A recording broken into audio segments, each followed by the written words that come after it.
40 বছর পর্যন্ত আমার মায়ার নবীর জিন্দেগিতে কোনো মিথ্যা নাই। ওয়াদা করে ওয়াদার খেলাফ করেন না, আমার মায়ার নবীর আমানতে খেয়ানত নাই। যে কারণে কোনো মুসলমান আমার মায়ার নবীর লকব দেন নাই আলামিন। আমার নবীর আমানতদারিতা দেখে আবু জাহাল, উতবা, সাইবা, ওয়ালিদ ইবনে মুগিরারা আমার মায়ার নবীর আমানতদারিতা দেখে নবীর উপাধি দিয়ে দিছে নবী আমানতদার আল আমিন। 40 বছর লাগে নবীর জিন্দেগিতে কোনো মিথ্যা নাই। 40 বছর আবু জাহাল, উতবা, সাইবা, ওয়ালিদ ইবনে মুগিরা আমার মায়ার নবীর ব্যাপারে বলতে লাগলো, এই মুহাম্মদ সত্যবাদী মানুষ, আমানতদার মানুষ, ওয়াদা করে খেলাফ করে না, অন্যায় করে না, অবিচার করে না, জুলুম করে না। 40 বছর পর্যন্ত ভালো, কিন্তু 40 বছর পরে নবীজি নবুয়ত পেয়ে গেলেন। এরপর থেকে আর নবীর ভালো লাগে না, কারণ স্বার্থে আঘাত লাগলে কারো কাছে ভালো লাগে না, ঠিক কিনা? স্বার্থে আঘাত লাগলে আর নাই। 40 বছর যেই নবী আল আমিন হঠাৎ আমার মায়ার নবী যখন কালেমার দাওয়াত দিতে লাগলেন, তখন আর আমার নবীরে ভাল লাগে না। শুধু তাই না, আমার মায়ার নবীর এরা জাদুকর বইলা গালি দিত। শুধু তাই না, আমার মায়ার নবীর এরা মজনুন বলতো, পাগল বলতো। অন্যান্য দেশের লোকেরা নবীর সাথে মুলাকাত করার জন্য যখন মক্কার জমিনের মধ্যে এরা আসতো, আবু জাহাল বলতো, কই যাও? কয়ে মুহাম্মদ নবীজির দরবারে যাই। ওখানে গিয়া তো কোনো লাভ হবে না, সেখানে গেলে তোমরা পাগল হয়ে যাবা, সে নিজেও একটা পাগল। এটা বলতে দেরি মানুষের কৌতূহল বেড়ে যাইত, দৌড়ে যাইত নবীজির দরবারে। ওনার চাঁদ মাখা চেহারা মুবারক আর সুন্দর আচরণের মায়ায় পরে কালেমা পরে মুসলমান হয়ে যাইত। কিন্তু 40 বছর পর্যন্ত ভালো, এর পরে খারাপ। কেন? কারণ স্বার্থে আঘাত লাগলো। এই কারণে স্বার্থে আঘাত লাগলে দেখবেন ইমাম সাহেবরে আর বেতন দেয় না। স্বার্থে আঘাত লাগলে ইমাম সাহেবরে কয়েক হাত ধরে ধাক্কা দিয়ে মসজিদ থেকে বের করে দাও। স্বার্থে আঘাত লাগলে মানুষের উপরে আঘাত করতে দেরি করে না, মানুষের উপরে জুলুমের মাত্রা বাড়ায়, অত্যাচারের মাত্রা বাড়ায় দেয়। এতদিন পর্যন্ত হুজুর ভালো, হুজুর তো সুদের বিরুদ্ধে বয়ান করলো না, ঘুষের ব্যাপারে কোনো বয়ান করে নাই। যেদিন থেকে বয়ান আরম্ভ করে দিল, ওদিন থেকে আর হুজুরের গণায় ধরে না, হুজুরের ঠিক মতো বেতন দেয় না, মসজিদ থেকে বের করে দেয়। হুজুরের কয়, হুজুর আমার বেতন খেয়ে তুমি আবার সুদের বিরুদ্ধে বয়ান করো। এমন কমিটি সমাজের মসজিদে আছে না? এতদিন পর্যন্ত ভালো, এখন ভালো না। আবু জাহাল আমার মায়ার নবীর ব্যাপারে বলতে লাগলো, মুহাম্মদ পাগল হয়ে গেছে, জাদুকর বইলা গালি দেয়। শুধু তাই না, আমার মায়ার নবী হেরাম শরীফের পাশে দাঁড়াইয়া যখন নামাজের মধ্যে দাঁড়ায়, আমার মায়ার নবীর বডি মুবারকের উপরে, দেহ মুবারকের উপরে উটের নারী বুড়ি কুলু পর্যন্ত আমার মায়ার নবীর উপরে চাপায়া দেয়। আল্লাহর দরবারে আমার মায়ার নবী যেখানেই যায়, নবীর মনটা বড় খারাপ হয়ে গেল। নবী আল্লাহর দরবারে বলতে লাগলেন, আল্লাহ 40 বছর পর্যন্ত এরা আমারে আল আমিন উপাধি দিয়ে দিল, 40 বছর পরে এরা আমারে দেখতে পারে না। আমি কালিমার দাওয়াত দেওয়ার পরে এরা জীবনেও কোনোদিন আমার দ্বারে কাছেও তো আসে না, উল্টা আমার বদনাম করা আরম্ভ করে দিল। এমন কি হয়ে গেল আমার ব্যাপারে মাওলা? আল্লাহর দরবারে কান্নার আওয়াজ। আল্লাহ পাক রব্বুল আলামিন জিবরাইলে কয়, ও জিবরাইল যাও যাও, আমার মায়ার নবীর দরবারে চলো। আমার মায়ার নবী চোখের পানি ফালায় কান্না করবে, এটা আমি আল্লাহ মানতে পারি না। আমার মায়ার নবীর দরবারে সূরা ইনশিরাহটা নিয়ে যাও, আর আমার মায়ার নবীরে পয়রা জানায়া দাও। আল্লাহ যদি কাউরে হিদায়াত দেয়, ওই বান্দা হিদায়াত নামক দৌলত পায়। আল্লাহ যারে দেয় না, ও জীবনও কোনোদিন হিদায়াত নামক দৌলত পাবে না, ঠিক কিনা? আলাম নাশরাহ লাকা সাদরাকা ওয়া ওয়াদা'না আনকা ওয়িজরাক আল্লাযী আনকাযা যাহরাক ওয়া রাফা'না লাকা যিকরাক। চিল্লা জোরে করে পড়েন আল্লাহু আকবার। আল্লাহ পাক বলেন আলাম নাশরাহ, পয়গম্বর আমি কি প্রশস্ত করে দেইনি লাকা সদরক, আপনার জন্য আপনার বক্ষ, আমি আল্লাহকে আপনার জন্য আপনার বক্ষটাকে প্রশস্ত বানায় দেই নাই। দ্যাট মিনস আমি আল্লাহ তো আপনার সরহে সদর করলাম, আমি আল্লাহ আপনার শখকে সদর করলাম। আমার মায়ার নবীর সিনা চাকের ব্যাপারে আল্লাহ পাক আমার মায়ার নবীরে জানায় দিল।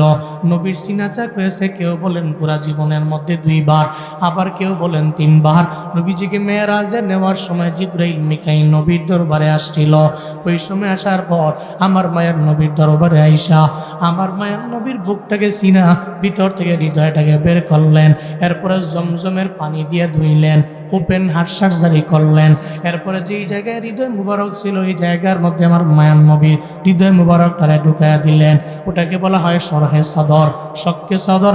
আল্লাহ কয় পয়গম্বর আমি আল্লাহ আপনার সরহে সদর করলাম, আমি আল্লাহ আপনার শক্কে সদর করলাম। আমি আল্লাহ আপনারে জানায়া দিলাম যাদের দিলটারে আমি আল্লাহ দিনের জন্য কবুল করে নেই, যাদের কলটাকে আমি আল্লাহ দিনের জন্য কবুল করি, ওই বান্দাই দিনই লাইনে আগাইয়া যায়। আর যাদের কলটারে আমি আল্লাহ দিনের জন্য কবুল করি না, ও জীবনও কোনো দিন দিনই লাইনে আগাইয়া যেতে পারবে না। কারণ হিদায়াত দেওয়ার মালিক তো দুনিয়ার কেউ না, হিদায়াত দেওয়ার মালিক আমার রব। আল্লাহ যারে হিদায়াত দিবেন ওই বান্দা হিদায়াত পাবেন, আল্লাহ যারে দিবেন না ও পাবে না, জীবনও কোনোদিন ওই বান্দা পাবে না। নবীর হাতেও নাই, হুজুরের হাতেও নাই, কোনো আলেমের হাতে নাই, কোনো পীরের হাতে নাই। হিদায়াত কার হাতে? আরো জোরে বলেন কার হাতে? এখান থেকে বয়ান শুনে সবাই জেগিয়ে নামাজ পড়বে এমন না। বহু লোকেনে আছে আজকে সারাদিনের মধ্যে ফজরও পড়ে নাই, জোহরও পড়ে নাই, আসরও পড়ে নাই, মাগরিব পড়ে নাই, এশাও পড়ে নাই, আছে না নাই? কিন্তু আমি বলবো না হাত উঠান, অনেকে উঠাবে না, এমনি তো নামাজ পড়ে নাই, আবার আর একটা মিথ্যা বইলা হাতও উঠাবে না, দরকার নাই, জিজ্ঞেস করবো না রে বাপ। তবে আপনি যে বয়ান শোনার জন্য আসলেন, বয়ান শোনার আগে আপনি নামাজে গেলেন না। বয়ান শুই না তো নামাজের মধ্যে যাওয়া লাগবে, কারণ বয়ান শুই না তো এই ব্যক্তি তার দিলের মধ্যে এটাই গাঁথবে, এতদিন পর্যন্ত যা করি নাই এখন থেকে আমি তা করব, এতদিন পর্যন্ত যা করছি এখন থেকে আমি তা ছেড়ে দিব। পরিবর্তন হওয়া লাগবে। তবে বক্তার কথা শুই না সব মানুষ হিদায়াতের লাইনে যাবে না। আল্লাহ যদি হিদায়াত না দেয় আমি বক্তা কেন? সারা দুনিয়ার সমস্ত আউলিয়া গাউস কুতুবাইনা যদি কয় আপনার সামনে একটা বোতল দিয়ে দিলাম, বোতলের মধ্যে পানিও আছে, ওই অলিয়ে কামেল্লা এই বোতলের মধ্যে ফু মারেন, বড় বড় অলিয়ে কামেল্লা ফু মারবে। আর যদি কয় ধরেন এই বোতলটা আপনারে দিয়ে দিলাম, এই জন্য জুয়ান পোলারে খাওয়ান যাতে ও নামাজি হয়ে যায়, আল্লাহ যদি কয় কপালে হিদায়াত নাই, সারা দুনিয়ার সমস্ত অলির ফুয়ের পানি পান করাইলেও লাভ হবে না। কারণ হিদায়াত দেওয়ার মালিক কে? আল্লাহ নবীকে বললেন ও পয়গম্বর, এই জন্য আপনাকে জানাইলাম আমি আল্লাহ যার পক্ষটাকে ইসলামের জন্য দিনের জন্য কবুল করে নেই, ও তো পায় যার পক্ষটাকে আমি আল্লাহ দিনের জন্য কবুল করি না, ও জীবনও কোনোদিন পাবে না। হযরতে বেলালের দিকে দেখেন না, উনি তো কোনো দামি পরিবারের লোকও না, আবার কোনো দামি বংশেরও না, বড় কোনো লিডারও না, বড় নেতাও না, বড় একজন মালিকও না, মনিবও না, একজন সাধারণ লেভেলের দাস। এরপরেও হযরতে বেলালের দাম আল্লাহর দরবারে আছে না না? কিন্তু আবু জাহালের দাম আল্লাহর দরবারে আছে? উতবার দাম, সাইবার দাম, ওয়ালিদ ইবনে মুগিরার দাম আল্লাহর কাছে নাই। হযরত বিলাল রাদিয়াল্লাহু আনহুর দাম আল্লাহর দরবারে আছে না নাই?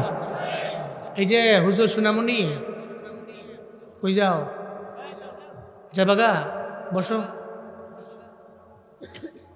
উঠতেন না, উঠা যাবেন একবার শেষ করে ইনশাআল্লাহ।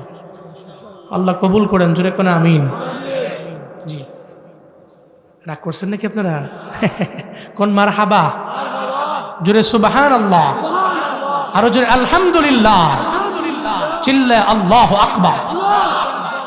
আবু জাহলের দাম নাই, হযরত বিলালের দাম। কারণ কি? হযরত বিলাল রাদিয়াল্লাহু আনহু হিদায়াত নামক দৌলতটা পাইলেন, সে পায়নি, আল্লাহ তাআলা দেন নাই। নাহলে নবীর কত কাছের ছিল। উমরা করার জন্য যারা বাইতুল্লাহর মধ্যে গেলেন, আপনারা তো বাইতুল্লাহ ঘুরলেন, তাওয়াফ করলেন প্রথমত 7 বার, এরপরে গেলেন সাই করার জন্য সাফা টু মারওয়া, সাফা টু মারওয়া, মারওয়া টু সাফা, সাফা টু মারওয়া, মারওয়া টু সাফা, সাফা টু মারওয়া। কয়বার? 7 বার। 7 বার তাওয়াফ করলেন, এরপরে 7 বার সাই।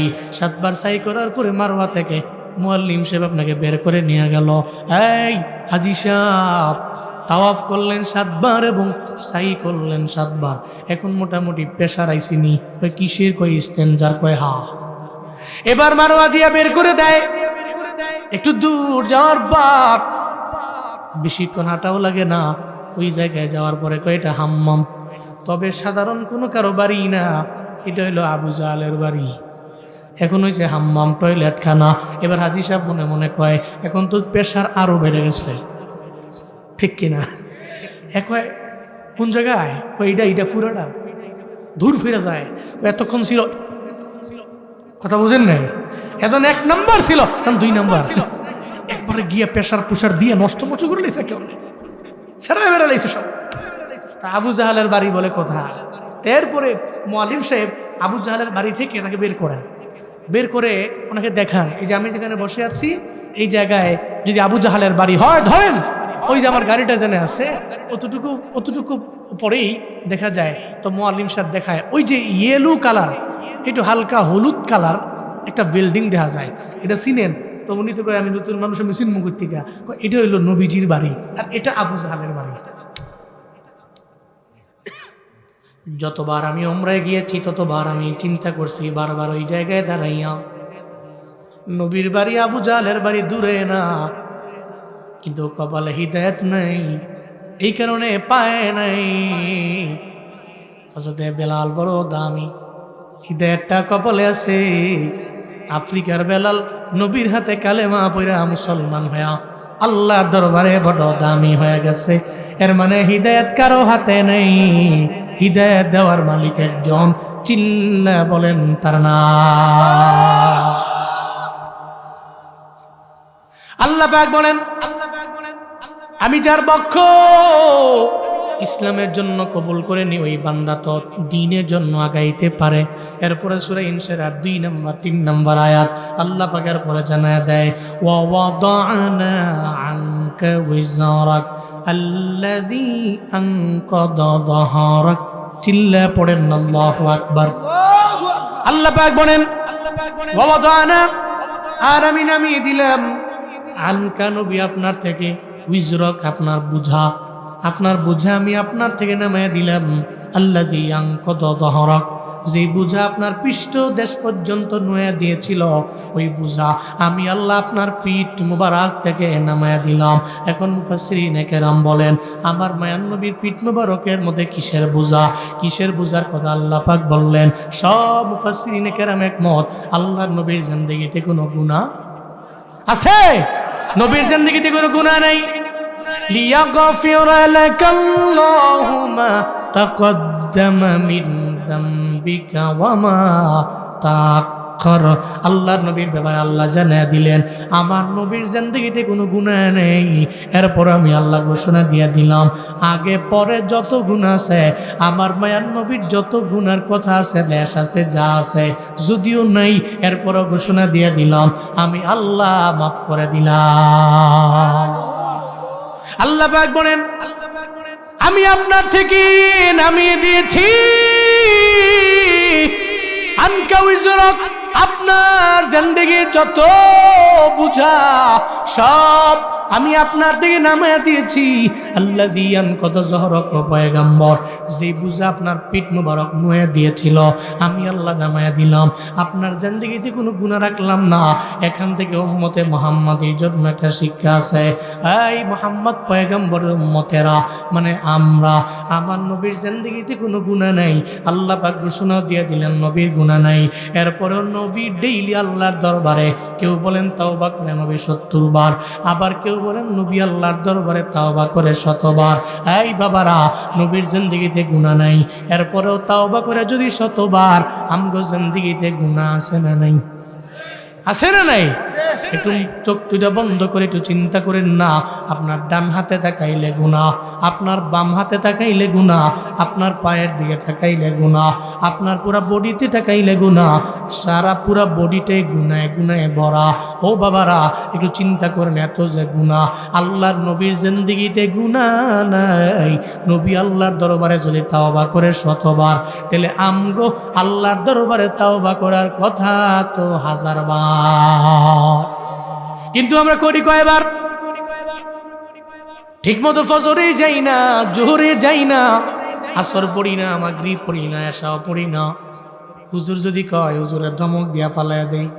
হুজুর কবর আপনারটা আপনার, আমারটা আমার। নৌজওয়ান রে কইলে, নৌজওয়ান কয় এখন জোয়ান বয়সে নামাজ না, একটু বুড়া হইলে পরে আমি আদায় করতে পারবো। এই চিন্তা করে হুজুরদের পর্যন্ত ধমক দিয়া উড়াইয়া দেয়, তারাইয়া দেয়, অথচ চিন্তাও নাই। এখন থেকেই তো নামাজ, এখন থেকেই তাওবা, এখন থেকে ইস্তিগফার, আল্লাহর দরবারে বেশি বেশি বলা, মাওলারে আমার জিন্দেগির গুনাহ তুমি মাফ করে দাও। তাহলে এখান থেকে আমাদের শিক্ষা তাওবা বাড়াইয়া দেওয়া লাগবে। এই বাবারা, আপনাদের একটা আমল শিখিয়ে দেওয়া যায়, অন্তত পক্ষে ডেইলি কিছু পারেন না 5 ওয়াক্ত নামাজ তো আপনি আদায় করবেন। আপনার কবরস্থানের পাশে গিয়া আপনি 2 বার জন্য হলেও কবরস্থানের পাশে দাঁড়াইবেন। যেখানে দেখবেন আপনার মা চলে গেছে, আপনার বাবায় চলে গেছে, আপনার দাদায় নাই, নানায় নাই, নানিয়ে নাই, আপনার বংশের মুরব্বীরা নাই, এরা কবরের মধ্যে শুয়ে রইল। ওই কবরের পাশে গিয়া দাঁড়াইয়া একটু চিন্তা করেন না রে বাপ, ওই কবরের মধ্যে আপনার মায়ের শুয়ে রইল, এত সুন্দরী মা, ওই মা কবরের মধ্যে শুয়ে রইল। একটা সময় আপনার মায়ে, যখন আপনার বাবা আপনার মায়ের বিয়া কইরা আপনার গ্রামের মধ্যে নিয়ে আইলো, ইব্রাহিম নগরে নিয়ে আইলো, টুকের বাজার গ্রামের মধ্যে আপনার মাকে দেখার জন্য এলাকার মহিলারা ভিড় জমাইল। আপনার বাবা তো এমন বাবা, যেই বাবা এত পাওয়ারওয়ালা বাবা, আপনার বাবা ছিল এলাকার বড় মাতবর। আপনার বাবা এছাড়া বিভিন্ন সালিশের মধ্যে বাবা এছাড়া বিচার হয় না। মাতবর আপনার বাবায় বড় ছিল, কিন্তু এই বাবা এখন নাই, মায়ও এখন নাই, এরা কবরের মধ্যে শুয়ে রইল। এদের হাতেরও খবর নেই, এদের পায়েরও কোনো খবর নেই। ইন্তেকালের 3 দিন পর এদের সব কিছু আস্তে আস্তে ডে বাই ডে মাটির সঙ্গে মিশেও গেল। আপনার বাবার পাওয়ার কই গেল? আপনার মায়ের সৌন্দর্য কোথায় গেল? ও বাবা, চিন্তা করি না, অন্তত পক্ষে ডেইলি 1-2 বার আপনি কবরের পাশে গিয়া দাঁড়ান। যদি কবরের পাশে গিয়া দাঁড়াইতে পারেন, আপনার দ্বারা অহংকার সাজাবে না, আপনার দ্বারা জীবনেও কোনোদিন অন্য মানুষের ব্যাপারে হিংসা মানাবে না, আপনার দ্বারা জীবনেও তাকাব্বুরি মানাবে না, আপনার দ্বারা গালিগালাজ করা মানাবে না, আপনার দ্বারা অন্য কাউকে আঘাত করা আপনার হাতের দ্বারা হবে না। কথা বলেন ঠিক কিনা? কারণ কবরের পাশে গিয়া দাঁড়াইলে আপনার তো মনে হয় এরা চলে গেছে যেই পথে, আমিও তো সেই পথে, তো মনটা নরম হয়। কিন্তু আপনি তো কবরের পাশেই যান না, আপনি 1 বছর পরে একবার যান। এই জন্য বেশি বেশি অন্ততপক্ষে ডেইলি 1-2 বার কবরের পাশে গিয়ে দাঁড়ানো উচিত। ওখানে গেলে মন নরম হয়, দিল নরম হয়। কথা বলেন ঠিক কিনা বলেন? আর যদি আপনার আম্মায় আব্বায় জমিন থেকে বিদায় নিয়ে থাকে, তো মনটা আরো নরম হবে। এই মা তো আমার ঘরেই ছিল, মা চলে গেছে, যুগ হয়ে গেছে, কবরে কেমনি আসছে আমি জানি না। আব্বা চলে গেছে, তো বাব্বার তো বড় পাওয়ার ছিল এলাকায়, আব্বার সারা বিচারই হইতো না। আব্বাই শহরে গেছে, তো বিচার বন্ধ হয়েছে 3 দিনের জন্য। এখন তো সে আব্বাও নাই, আমার মাও নাই, তো আব্বাও নাই, এরা যে কবরে আছে। আমার আব্বাই গেছে যেই পথে, আমি তো তারই ছেলে, আমিও তো সেই লাইনেরই পথিক। আপনি যদি কবরের পাশে গিয়ে দাঁড়ান, জমিনের যত তাকাব্বুরি অহংকারী ভাব, এই সব সেকেন্ডের মধ্যেই ধূলিসাৎ হয়ে যাবে। মনে রাখবেন, এটা আপনার দ্বারা তাকাব্বুরি বাহাদুরি মানায় না। তো আগামী 12 তারিখের নির্বাচন এর প্রমাণ হবে। বাংলাদেশের মুসলমানরা একজন মুসলিম আরেকজন মুসলিমকে আঘাত করে, থাপ্পড় দেয়, গুলি করে, মুসলিম মুসলিমকে মারে, ঠিক কিনা বলেন? তাকাব্বুরি নিয়ে আগাইন না। আপনার বাহাদুরি আছে, আপনার লিডারের পাওয়ার আছে, আপনার নেতার ক্ষমতা আছে বলেই সাধারণ কোনো এক নেতার পিছনে যারা চলে সে তো আপনার মুসলিম ভাই। সবচেয়ে বড় পরিচয় সে কি? আপনার দ্বারা জীবনও কোনোদিন নেতার কথা শুই না আপনি তার গালের মধ্যে গিয়ে থাপ্পড় লাগাইতে পারেন না, এটা আপনার দ্বারা মানায় না, এটা আপনি পারেন না, তো এটা আপনার দ্বারা যায় না। আপনি মুসলিম, সেও মুসলিম, আপনারা দুইজন ভাই, কি আমরা ভাই, এটা মাথায় রেখেন। এত ভাব লয়েন না, মরে যাবেন একদিন আপনি। নেতা এখানে কইছে যা মাইরায়, আপনি গিয়ে মাইরাইছেন, আপনি মনে করতেছেন কি একটা বড় কাম করে লেছি, আমি বহুত ভালো কাম করছি। না, একজন মানুষ যখন একজন মানুষকে আঘাত করে, মৃত্যুর 1 ঘন্টা আগে হলেও ও আফসোস করে এই আঘাতটা আমি কেন করেছি। ওদিন আপনি আফসোস করলেও ফায়দা আছে? এটা বান্দার হক, বান্দার উপরে জুলুম করা যায় না। নির্বাচন হবে নির্বাচনের মতো, মারামারি করবো না ইনশাআল্লাহ, ইনশাআল্লাহ।